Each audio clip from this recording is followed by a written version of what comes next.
Hi, welcome back to Puzzle My Travels. I'm Judy, and for this, our second series, we are going to puzzle the Eiffel Tower. You'll hear all about our less than 24 hours in Paris, where we flew from Ireland. Because of that, this was my little bag. So you'll hear how we left our rental in Ireland with all of our luggage. Yeah, great stories, great time. So buckle up, let's go. Help me puzzle. I'm going to share with you these little babies that I love so much.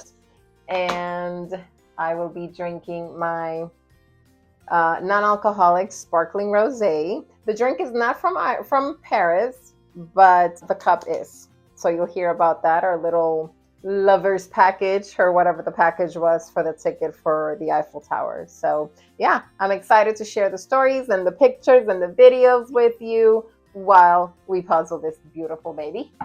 And I don't know if this passes the vibe check, but this is the Frenchiest thing that I had in my closet. It's very old. I don't remember when or where or why I got it, but here it is.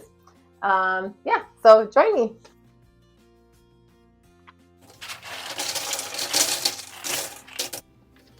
Okay, let's go to Paris. Okay, so I have separated the edges, and of course we're going to do the perimeter first because we're not psychos. And let me tell you first a little bit about the puzzle. So it is just like my first one. It is from Puzzle U, and it is 14 by 19, 200 pieces. I think the one from Ireland will be 500 pieces. That's what I'm looking at right now because that's a week-long trip. So there's definitely more story than a 200-piece puzzle. Okay, so this one is all about our visit to the Louvre Museum, where I got to hang out with the Mona herself, Mona Lisa. Remember that song from the 90s? Woo. Slick Rick. I just outed myself. So you're probably wondering about that baguette there. I'll tell you. When we flew in, we took the train from the airport to the Louvre. And when we were walking from the train station, we saw the Frenchiest thing, the thing that you probably see in every movie that takes place in France. A guy walking with a baguette sticking out of his bag, walking into a building. We got such a kick out of that. We thought it was great. I wasn't quick enough with my camera, though, with my phone, so I didn't get a picture of it. Shame on me, but maybe next time, Paris. Next time. So we get to the Louvre, which, by the way, you do need to purchase the tickets ahead of time and select a time. But even still, the wait to get in is brutal, just like it was at the Eiffel Tower. Here's a cool thing, and I didn't know this, but that glass pyramid, that's actually the entrance. How cool is that? And that column I'm sitting on, some people were standing up on them and taking some cool pictures, and I tried doing that, but I had a knee injury, so I could not. That's my story, and I'm sticking to it. That's my hubby there, Sean. You'll hear more about him in part 2. You can start seeing the line there. We were probably standing in line for about an hour and a half, 2 hours. And they do have security check and limitations on bag sizes, so you need to check that. Yep, long line. That's the entrance. Boom, here we are. We're inside. Now I'm on a mission. I want to find the 3 hot ladies of the Louvre, starting with Mona Lisa, of course. Gotta hang out with the Mona. Then there's Venus de Milo and the Wind Victory of Samothrace. And these are just the things that I'm familiar with over my lifetime. So I definitely wanted to get these in. But before we get to that, there is a lot of walking around. There are big hallways, big staircases. So definitely make sure you wear comfortable shoes, comfortable clothes, get you something to eat. There's a little food court there. and be prepared to walk. I say a little food court, but I really don't know. I didn't take much notice of all that they have. We wanted something that we can eat quick and not on the go, because we did sit down to eat, but just something we can quickly work through. There are a lot of nice and interesting exhibits all around. We made some stops along the way. You know that movie, Don't Look Up? You definitely want to look up at the Louvre. You want to look up constantly.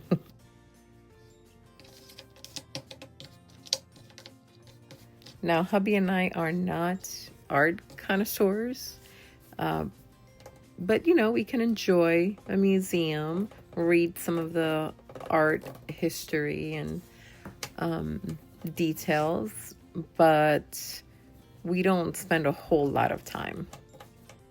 And I gotta be honest, as a Christian, I kind of have mixed feelings about all of the religious pieces. I would have thought that I'd be more interested in them, but some, yeah, not in general though. Like we saw a couple of, there was a painting of John the Baptist, like his head on a platter. And then there's also a sculpted head. I think my problem with it is the religiosity of it, using religion in artistic form as a claim to God or knowledge of God. Sort of like the person who thinks they're fine with God because they wear a cross. That type of vibe. But I can appreciate the actual simple artistic depiction of religious history. Hence my mixed feelings about it. Okay, so if you haven't heard, and I didn't know this ahead of time, the Mona Lisa room is madness. Look at this. Of course, she has her own room. There are, as you can see, there are other exhibits in that room.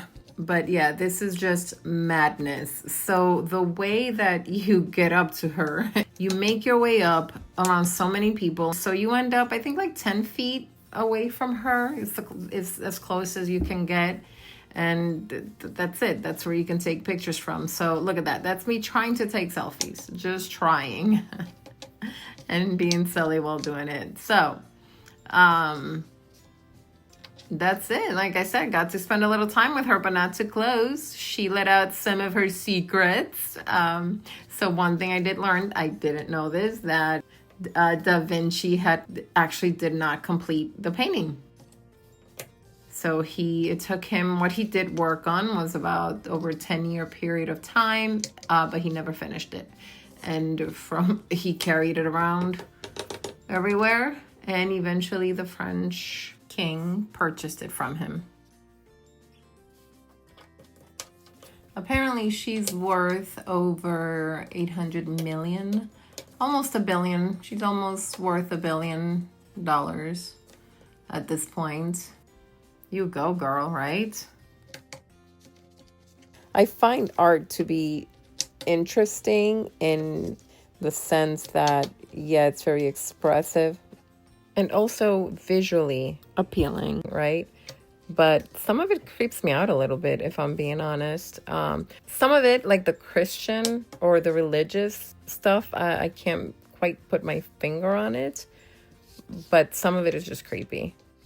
And I don't mean that in a disrespectful way, so not trying to be offensive. But if you think of it like movies, sometimes movies are scary and creepy, but someone thought of that. That's someone's expression in art, right? That's what movies are as well. So it's kind of the same thing. There's just some art that's a little unsettling. That's all I'm saying. Okay, but enough about my limited and uneducated opinion on art. That was my personal feelings about it. Here I am at one of the greatest museums in the world, enjoying artistic expression. So there's that. Here's Venus de Milo, or Aphrodite of Milos, the goddess of love, discovered in the Greek island of Milos in 1820. So when I was little, I used to think, why are these sculptures missing limbs? Like, why would they sculpt things that way? So I thought that was weird. But no, some of these were just found and not all of them were found intact. So that brings us to our final lady of the Louvre, the winged victory of Samothrace, the Greek goddess of victory. And oh my goodness, I just learned that supposedly the Nike brand symbol was inspired by this chick. What? Cool stuff. I usually like to know where company names originate from, but I don't go around looking everything up. So when I find it while researching something else, I think it's pretty cool. Now, I'm not confirming that's the case with the Nike logo and name, I guess, because, the internet.